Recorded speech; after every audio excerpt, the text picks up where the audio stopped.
তো মম, তুমি আজকে এই বেলাতে আসলে বিছানাতে, মানে সমস্ত কিচেনের কাজ টাজ করে সবকিছু করে মমের ফেভারিট সিরিয়াল দেখতে মম এই এক্ষুনি আসলো।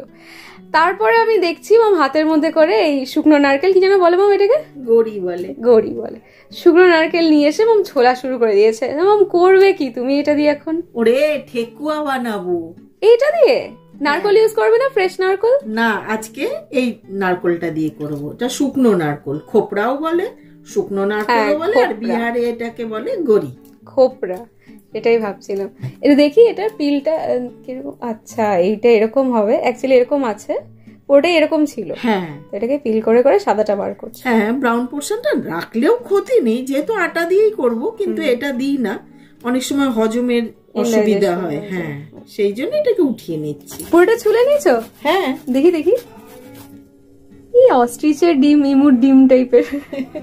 আচ্ছা, এবার এটাকে গ্রেট করছো? হ্যাঁ, অর্ধেকটা গ্রেট করে নেব, আর কিছুটা না ছোট ছোট করে কুচু কুচু করে কেটে দেবো।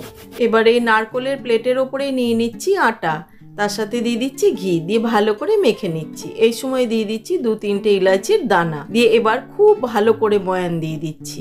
এবার আমি দিয়ে দিচ্ছি গুড়। আমি অল্প একটু গরম জলের মধ্যে গুড়টাকে মেখে ভালো করে ছেঁকে রেখেছি, সেটা দিয়ে মেখে নিলাম। আপনারা আপনাদের ইচ্ছে মতন লিকুইড গুড় দিয়েও মাখতে পারেন। দিয়ে খুব টাইট করে একটা ডো বানিয়ে নিয়েছি।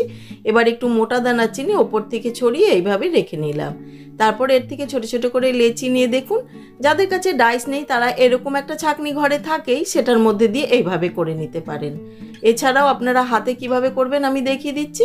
হাতের মধ্যে একটুখানি নিয়ে পাতার আকার দিয়ে একটা চাকুর সাহায্যে এইভাবে, দেখুন যেভাবে পাতাতে থাকে না, সেই দাগ দাগগুলো কেটে নিলাম। এইভাবে সবগুলো ঠেকুয়া বানিয়ে নিয়েছি। এদিকে কড়াইতে ঘি আর তেল গরম হতে দিয়েছিলাম, গরম হয়ে গেছে। এবার ঠেকুয়াগুলো যতটা আটবে দিয়ে দিচ্ছি। তবে খেয়াল রাখতে হবে তেল বা ঘি খুব বেশি গরম করা যাবে না, হালকা গরমেই দিয়ে উল্টে পাল্টে এইভাবে লাল লাল করে ভেজে তুলে নিতে হবে।